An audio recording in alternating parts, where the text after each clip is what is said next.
Welcome back. China and Google. President Trump announcing his administration will take a look at accusations that Google is working with the Chinese government. Now, Facebook board member Peter Thiel and Anduril Industries founder Palmer Luckey told me earlier this year about the threat from China, Google, and AI. Watch. General Dunford, the chairman of the Joint Chiefs of Staff, said at a Senate hearing that Google working with China is actually helping the Chinese military indirectly. So they're not working with the U.S. military, but they're perfectly fine helping the Chinese military? Yeah, I think they're officially working with a Chinese university, but then the question is whether all these things are sort of interlinked and connected in China in practice. I think one of the ways to think about the AI technology in this sort of political context is that there's an innovation research part where we need to develop new algorithms, maybe some new hardware, and I do think that that's where the U.S. is still clearly in the lead everywhere. When you build an AI research center in China, where remember China's not even allowed to operate, they're doing this thing there, kind of in the hopes that maybe someday they'll be in China. They are directly helping the Chinese military. The people who work in that center are going to either be working for the military now or in the near future. You better believe it. There's no way that China is going to say, oh no, that came from America. We're not going to use that. China's all about using American technology. They'll steal it if we give it to them, and they'll steal it when we don't want to give it to them. Joining me right now is the former National Security Council Chief of Staff, former CIA official and Center for Security Policy President and CEO, Fred Fleitz. And Fred, it's good to have you on the program this morning. Thanks so much for joining us. Good to be here. So you heard what Palmer Luckey and Peter Thiel just said. What's your take on Google working in China?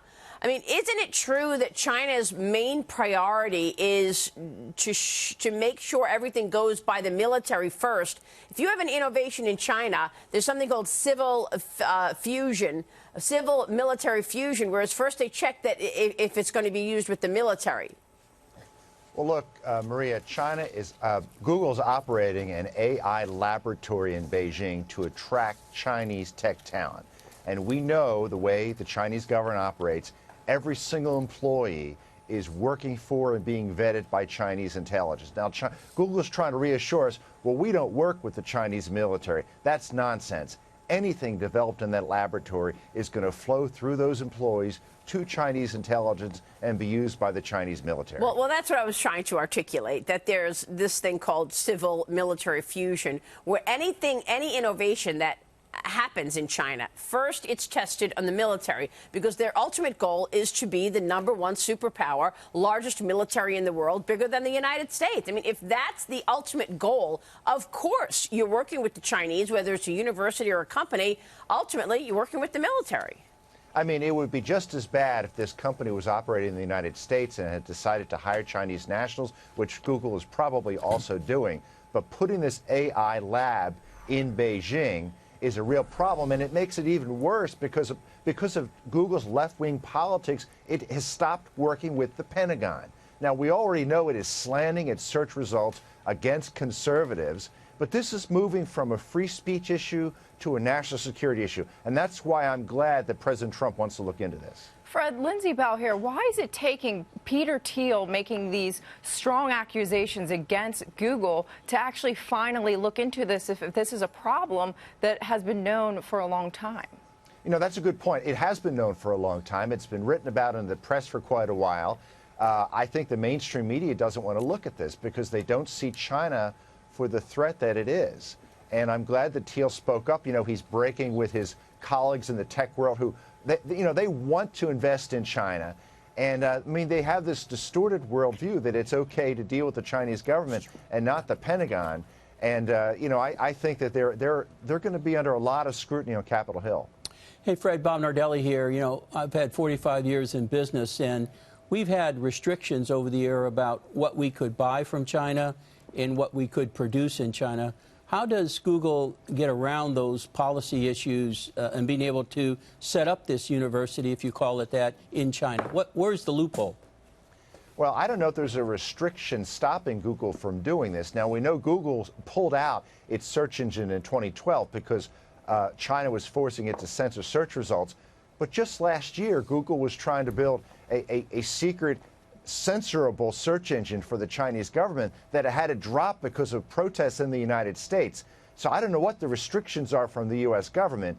Popular pressure might be able to reverse this, but Google seems to want the revenue from China, is not worried about the threat that this poses. Well, that's exactly right, because for too long, American companies have been so interested and so focused on getting their, wares in front of the 1.4 billion people in China that along the way they completely forgot to protect their own product. I mean, the Chinese will steal it, and they will steal it so that it can be used for the military. Imagine, Capri, back in World War II days, if one of the leading American companies said to the U.S. government, no, we're not going to work with you on this because we really need to get a foothold into Imperial Japan. It's really outrageous. It really is outrageous. And I want to go back to this issue of loopholes, Fred, if I may. Fred, just ask a quick question of you on this, because we've mentioned this issue of loopholes. And obviously, Google has been able to get around certain, existing regulations and laws in order to get their wares in front of China. So if President Trump is successful in looking into these, these issues of Google and China, what actual recourse from a regulatory or legislative standpoint does the federal government have to go after Google if they identify that there are these issues that they can prove? Well, I think Google arguing that, look, we're just running an AI lab and we're not working with the military is just laughable on the face. And I think the U.S. government is going to have to be much clearer that this type of collaboration poses a national security threat, because there's no way to stop this technology from going to the military. Yeah. And maybe there's a way we can bar this. Real quick, Fred, on Turkey F-35 sales. The president yesterday canceled a plan to sell F-35 jet fighters to Turkey after the country got a new air defense system from Russia. Texas Representative Michael McCall was with me on Sunday explaining the problem on Sunday Morning Futures. Watch this. I know that we're selling Turkey military equipment. Your committee overseeing that. They're also buying military equipment from Russia.